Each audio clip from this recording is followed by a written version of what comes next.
also, when bad things happen, you live a shallow life, you do not have the substance to endure the horrors of life. So when you fail, you feel that your life is completely wasted. Oh, my life is a mess. I wasted my life. My life is not worth living. So if you're only concerned about success and failure, you'll be in these two areas. Life is not too much fun. Living a shallow life, living as a two-dimensional person. And Franco say, you know what? Do you really want success? Do you really want happiness? You need to reorient yourself from here to here, from here to here. You need to shift to the spiritual dimension of meaning, the deeper spiritual dimension. It will make all the difference. You succeed and have meaning, then you have an ideal life. Then you do not have be haunted by inner emptiness. But if you fail, you have not wasted your life. You still live a meaningful life. For example, I always use Van Gogh as an example. He never saw a single painting in his life. By worldly standard, he's a failure. But now, people all his painting worth millions of dollars. So his life is not wasted. He brings so much joy, so much beauty to generations and generations of people after him. So he, by objective definition, he lived a meaningful life. So that's why in immunotherapy, we're trying to encourage people to not only look at life horizontally, but look at life spiritually, vertically. Now here's another way of looking at the vertical way.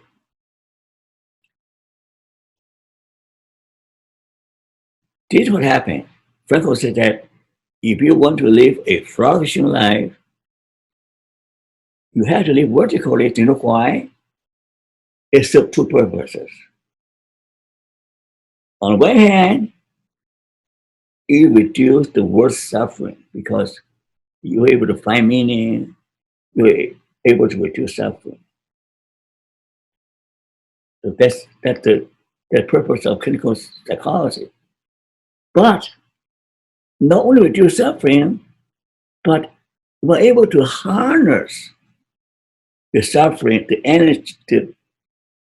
energy of your anger or your pain into positive energy of seeking God's help, of praying, going up.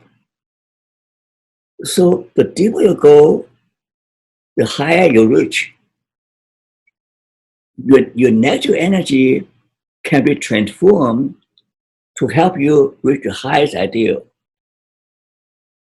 Here's the beauty. The beauty is that without you trying, because you're able to reach the highest ideal, you're able to endure everything, then you're able to achieve the horizontal success. Not only serving the common good, but you actually, in the real world, you're more likely to become self-actualized, more likely to produce real value to society. So that's why you live vertically, make you more productive, more successfully horizontally. So that is the beauty of self-transcendence. By transcending all this, by transcending all those suffering, by transcending your ego, when no ego, you can flourish. So in therapy, most of the problem we deal with are ego problems. Now here is Royal May, another well-known existential psychologist. One does not become fully human. One does not become self-actualized painlessly. There's no getting away from pain and suffering. The power of self-transcendence is that they enable you to achieve your transformation, your resilience, and success. The vertical dimension is often neglected because the current psychology tend to focus on the horizontal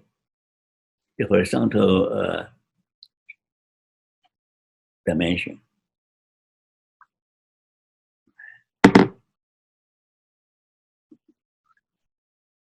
It's clear the Frankel concept, okay, the meaning. It's different from the way other psychologists call meaning. Meaning is not just feeling. Meaning actually involves volition. The volition to choose among many options to choose to pursue self-transcendence. You all have choices.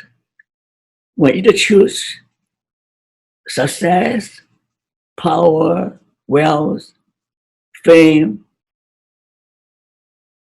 I mentioned earlier, those are fine, but I'm making a case that research show, a clinical experience show, that unless you go vertical, go higher, unless you pursue self-transcendence, the other pursuit will be counterproductive. Okay. Secondly, meaning not just subjective feeling, like our psychologists said. Meaning had to involve some commitment to some objective value or service to society. Or if meaning is only subjective meaning, and Hitler can say, oh, my life is meaningful because I killed so many Jews. Stalin can claim that life is meaningful if you're good for killing all his rivals. So meaning cannot be just subjective feeling. You have to involve create some objective value to society for humanity. And thirdly, meaning has to be related to the soul, to the spirit dimension for psychology and for society. The summary statement is that meaning life is not about make you feel good, you feel happy. Meaning life is about developing one's gift in order to give one's best to serve the world. So here's the basic tenets of self-transcendence. The first point that we are all broken people living in a broken world. I'm not okay. You're not okay. But it's okay not to be okay. Because we're all in a boat together. Okay? We all need love. We all need meaningful work. But there's so many barriers. So what we do, here is about life now. You need to overcome. You need to transcend. We need to transcend and transform or brokenness in order to find wholeness and well-being. So the best way to move forward, I tell my clients, you want to move forward? Oh, I need some reward. I need to find boyfriend before I move forward. I need to find a good job to find forward. That will never happen. You depend on other people to help you get forward. The best way to move forward is to be motivated by the intrinsic motivation to get something out of your life, to become one's best. You know, to bring light to the darkness and to your own life, to other people, no matter how difficult. Many have to do with intrinsic motivation. You cannot say, oh, you want to have a boyfriend, I'll be happy. Once I got a good job, I was able to succeed. Here not true. The best part of life is not to have the optimal money, the most amount of money, the most, not the best. The best is balance. Every year take money, more land, more fame, more money. Eventually, you crash. People, American guy Spitz, Mark Spitz, yeah, he won 7 gold medals. Whoa, he's a legend. Guess what happened? He crashed. After Olympic, he don't know how to do himself. He crashed. He had no identity, no meaning other than winning. And later he got depressed and ended up trying to come back and fail. So many Olympic champions live miserable life. But there's no balance in their life. They only push for one thing to succeed. There's no life. You crash. So whether you succeed or fail, you end up miserable. The best possible life is to balance between dark and light. Oh, when you fail, oh, not too bad. Just one step on your journey. You succeed, oh, no big deal. Tomorrow might fail. So able to balance the dark and bright side, you need to connect with your soul and live for some higher purpose, not just win the gold medal. How to live for some higher purpose. The final point is that life is struggle. There's no way getting around is that. Silverman say, oh, just walk around suffering. No, you can't walk around it. Something part of you. You try it, you yourself cannot walk around it. You divorce your wife, when you're miserable, you're depressed, when you're helpless, restricted, in trouble. You're human. No one can walk around that. It's through the struggle, through purposeful struggle toward the higher ideal that will become stronger and better, and we gain an inner sense of peace and harmony and wholeness. So happiness, what's happiness? It's not up there. Happiness is an inner sense of peace. You know, when I work with palliative care patients, to be happy is just have inner peace. If they sick to be up there high, happy, they cannot do it because they're pain, they're waiting to die. So at the end of life, you'll be happy to have inner peace and harmony when everything taken away from you. Okay, part 2. Let me have a sip of tea before I continue. So what is theoretical and empirical basis? It's based on the existential parapsychology, EPP, or known as second wave. Okay? Basically, existential parapsychology is a natural title because it includes combining existentialism with parapsychology. Okay? So I propose that EPP represents a paradigm change from self-psychology to selfless psychology. In the last century, the psychology is dominated by ego, self-accuracy, self-control, and self-esteem, everything is self. But now, well, too much self. Too much self is destroying the world. So we are saying that we have to move from self. Self-psychology has to be balanced by a selfless psychology. A selfless psychology is self-transcendence. I say the life begins on the other side of fear, on the other side of suffering. Okay? So mental therapy experience the dark side. And we don't run away from it. Research shows that the more many of the mental health problems occur because of a fear of rejection. I don't want to date anybody. I'm afraid of failure. I don't want to try anything. Most of the problems happen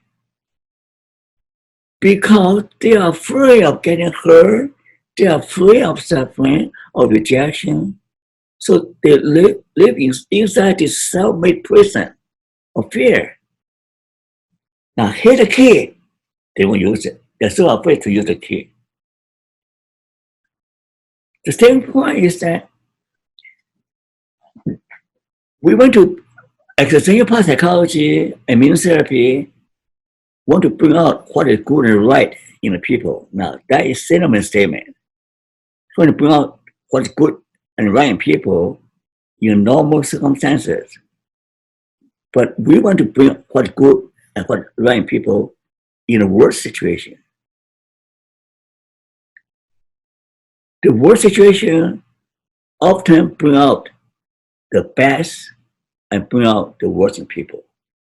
Right now, during the pandemic, there's more violence, more crime. That the people doing crazy things, doing violent things, but also bring out the best. We'll see more examples of altruism, kindness. So what we're trying to do is try to bring out the best. And I also want to make a statement that we cannot become our best without overcoming our worst. We cannot bring the unconscious to the conscious without going through the process of pain of confronting your dark side. No, there's a very famous intervention in parapsychology. Think about what would be your best self. Your best self is not only about your good part. Your best self has to be someone who has overcome the worst self. But otherwise, your best self is just an illusion, wishful thinking. Your best self is someone who says, well, I have this problem, this demon. I have faced my inner demon. I have overcome. That's my best self.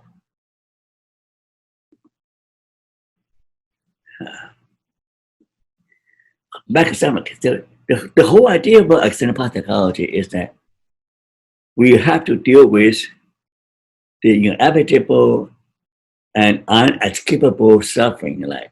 Okay? More people want to be happy. More people take out my clients. I read all kinds of parapsychology books.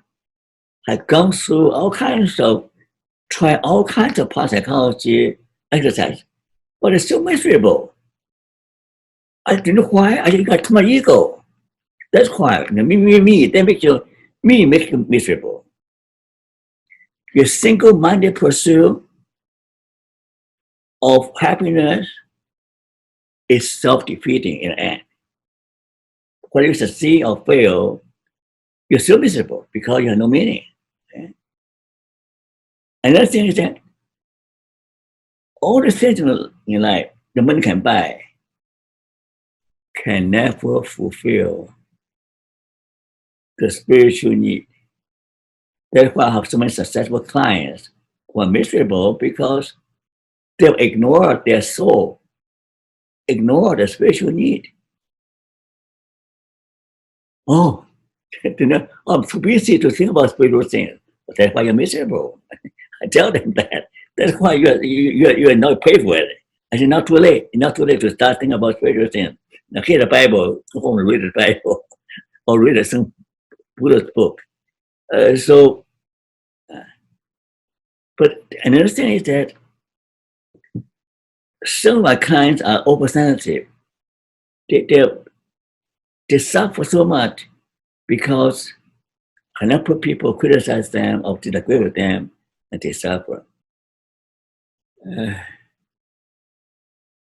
So the only advice I help them is that they get used to suffering because you're sensitive. Get used to you get used to willing to endure the suffering, and then you suffer less. So there's some people temperament they're oversensitive. Again, another point about suffering is that during the lockdown, and people have lots of time in their hand, and they can go anywhere. They're lonely. So what they do? They overthink. They become indulge in rumination. Now, here's something that the examining psychology seeks to do is that I have difficulty explaining to my psychology friend that the real truth about life is paradoxical. They say, prove to me, show me some experiment that life is paradoxical. Okay, I say, I'll show you. You give me the money, I'll show you. You give me the money, I'll do an experiment to show you, okay? Everything about life is paradoxical. You can't get healthy, get your get your teeth healthy without endure the pain in the dentist chair. You want proof? That's proof. When you have cancer, you can get healthy without going through cell therapy and surgery. That's a proof. In psychology, it's the same thing. You have to go through suffering in order to achieve healing and flourishing. There's no difference. You can have painless therapy. I always tell all my clients, I say, watch, you got to trust the process, but, a big but. That process means that you have to feel worse in order to feel better. You got that? You go through worse by facing your shadow, by confronting your inner demon. You feel worse by working through it. You stick with the process, then you see the daylight. And then you become better. The second point is that my past psychology friends don't want to talk about weakness. They want to talk about strength. No weakness, no weakness, only strength, only strength. I said, no, you know what? Your strength is your weakness. Your strength is your weakness. You don't believe me? Look at what you happened to you. I'm the biggest, I'm the best. You're miserable. You brag about your strength, make you arrogant, make you disgusting. So your strength becomes your weakness. On the other hand, or vulnerability becomes strength. On the other hand, example psychology say, no weakness, no strength, no pain, no gain, no sorrow, no happiness, no vulnerability, no resilience. If you want to be strong and resilient, be aware of your vulnerability, your inherent limitation as a human being. That makes you humble. That makes you seeking God's help, seeking God's strength. It makes you a better person.